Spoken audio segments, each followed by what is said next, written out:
সামৰণি পৰিল পাটিদৰং স্বৰ্ণশাখা সাহিত্য সভাৰ 22 সংখ্যক দ্বিবাৰ্ষিক অধিৱেশন। কামৰূপ জিলাৰ ধুলাৰা জগন্নাথ মন্দিৰ প্ৰাংগণত দিনজোৰা কাৰ্যসূচীৰে অনুষ্ঠিত হৈ যায় পাটিদৰং স্বৰ্ণশাখা সাহিত্য সভাৰ 22 সংখ্যক দ্বিবাৰ্ষিক অধিৱেশন। ধুলাৰা ৰাইজৰ উদ্যোগত অনুষ্ঠিত হোৱা অধিৱেশনৰ পুৱা বন্তি প্ৰজ্বলন, বৃক্ষৰোপণৰ লগতে বিভিন্ন কাৰ্যসূচীৰ পিছতে 10 বজাত উলিওৱা হয় সাংস্কৃতিক শোভাযাত্ৰা। বৰ্ণিল সাংস্কৃতিক শোভাযাত্ৰাৰ পিছতে অধিবক্তা হেমন্ত প্ৰতিম ডেকাৰ সঞ্চালনাত অনুষ্ঠিত হোৱা কবি সন্মিলনত কেইবাগৰাকী নবীন প্ৰবীণ বিশিষ্ট কবিৰ কবিতা পাঠে উপস্থিত ৰাইজক মুগ্ধ কৰি তোলে। আবেলি অনুষ্ঠিত হয় মুকলি সভা, য'ত অসম সাহিত্য সভাৰ কেইবাগৰাকীও বিশিষ্ট ব্যক্তি উপস্থিত থাকে। এই অধিৱেশনতে আগন্তুক 2025-26 বৰ্ষৰ বাবে পাটিদৰং সাহিত্য সভাৰ সভাপতি হিচাপে ৰঞ্জিত কলিতা আৰু সম্পাদক হিচাপে অমৰ ডেকাক নিৰ্বাচন কৰি দায়িত্ব অৰ্পণ কৰে। দিনজোৰা বিভিন্ন কাৰ্যসূচীৰ পিছত সন্ধিয়া আয়তীৰ দিহানাম প্ৰতিযোগিতাৰ লগতে স্থানীয় শিল্পীৰ দ্বাৰা জীপাল হৈ উঠে সাংস্কৃতিক সন্ধিয়াৰ মঞ্চ। পাটিদৰং স্বৰ্ণশাখা সাহিত্য সভাৰ 22তম দ্বিবাৰ্ষিক যি অধিৱেশন, তেওঁলোকৰ উদ্যোগত আমাৰ ধুলাৰা আৰু ধুলাৰা ৰাইজে মিলি ভৰতনাপতি সভাপতি আৰু মোক সম্পাদক হিচাপে লৈ এখন আদৰণীয় সমিতি গঠন কৰিছিলে আৰু তাত বহু উপসমিতিও গঠন কৰিছিলে। তাৰপিছত এদিনীয়া কাৰ্যসূচী লৈ আমি ৰাতিপুৱাৰ পৰা ভালেকেইটা কাৰ্যসূচী আমি পালন কৰিলোঁ আৰু এতিয়া প্ৰায় আমাৰ কবি সন্মিলনৰ অধিৱেশন চলি আছে। তাৰপিছতে আমাৰ মুকলি সভা হ'ব, আমি স্মৃতিগ্ৰন্থ উন্মোচন কৰিম আৰু সেই কৰাৰ পিছতে সন্ধিয়া আমাৰ সাংস্কৃতিক অনুষ্ঠান এখন আৰম্ভ হ'ব। তাত আমাৰ অসমৰ থলুৱা কিছুমান সংস্কৃতি তাত আমাৰ মঞ্চত পৰিৱেশন কৰা হ'ব আৰু এইখিনি কৰি প্ৰায় আমি 10টামান বজাত আমাৰ অনুষ্ঠান সামৰণি মাৰিম। আৰু এই হিচাপতে মই মিডিয়াৰ যোগে মই সদৌ অসম সাহিত্য সভা আৰু পাটিদৰং স্বৰ্ণশাখা সাহিত্য সভাক আমাৰ ফালৰ পৰা শলাগৰ পৰা আগবঢ়াইছোঁ। ধন্যবাদ। নমস্কাৰ।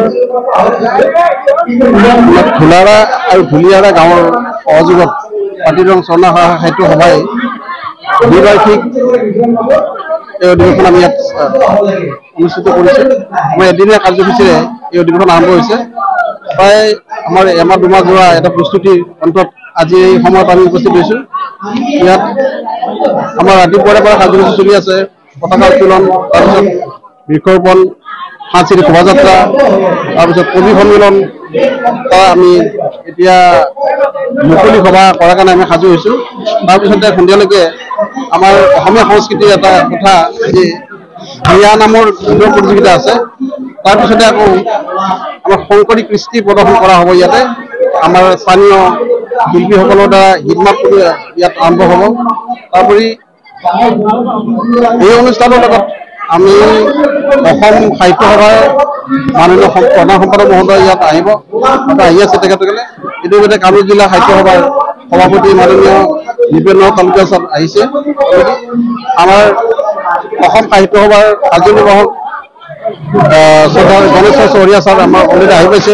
আমি কিছুমানৰ পিছতে আজিৰ এই মুকলি সভা আমি আৰম্ভ কৰিম। এটি আমাৰ যিটো সংগীত আছে সেই সংগীতেৰে এতিয়া ইয়াত যিটো স্থানীয় ৰাইজৰ যিটো সহযোগিতা আমি একান্তভাৱে পাইছোঁ ইয়াত, আৰু তেখেতসকলৰ যিটো মন, যিটো উৎসাহ, আৰু ইয়াত স্থানীয় ল'ৰা ছোৱালী বা যিখিনি শিক্ষাগুৰু আৰু যিখিনি সাংস্কৃতিক কৰ্মী এসকল আছে। অৱশ্যে ইয়াৰ লগত এটা কথা সংগতি দেখিবলৈ ক'ব বিচাৰিছোঁ।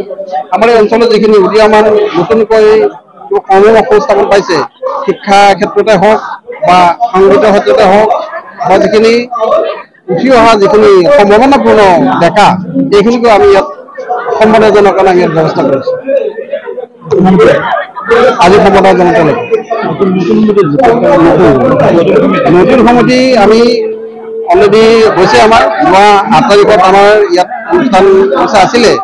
ইয়াত এজন স্থানীয় যুৱকৰ আকস্মিক মৃত্যু হোৱাৰ ফলত আমি এই 15 তাৰিখলৈ আমি স্থানান্তৰিত কৰিছোঁ। এইটো অৱশ্যে পেপাৰ পত্ৰিকা ওলাইছে, আপোনালোকে গম পাইছে।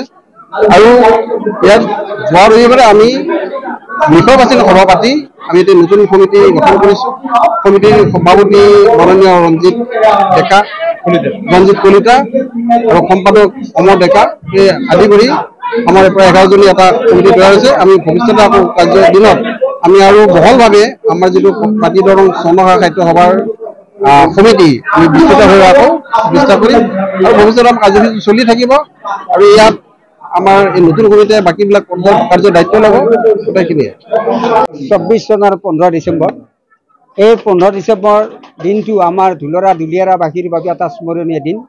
কাৰণ ইয়াত পাতি দৰং স্বৰ্ণ শাখাৰ 22তম দ্বিবাৰ্ষিক অধিৱেশনখন হৈছে। ইয়াৰ দায়িত্ব আমাৰ ধুলীয়াৰাবাসী ৰাইজে লৈছিল। এই পৰিপ্ৰেক্ষিতত পুৱাৰে পৰা আমি বিভিন্ন কাৰ্যসূচী লৈছিলোঁ। চাফাই অভিযান আছিল, এইটো সুচাৰুৰূপে ৰূপায়ণ হৈছে।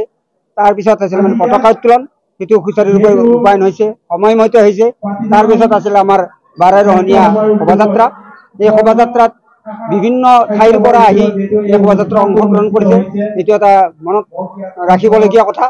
লগতে আমি এই মঞ্চতে কবি সন্মিলন এতিয়াও চলি আছে। সন্মিলন পিছতেই মুকলি সভাখন হ'ব আৰু গধূলি এই আমাৰ বিয়ানাম প্ৰতিযোগিতা চলিব, দশাৱতাৰ নৃত্য চলিব। এই অনুষ্ঠান আমি সাফল্যমণ্ডিত কৰাৰ কাৰণে যিমান যৎপৰ চেষ্টা কৰিবলগীয়া কৰিছোঁ, গতিকে তাৰে কামনা কৰিছোঁ।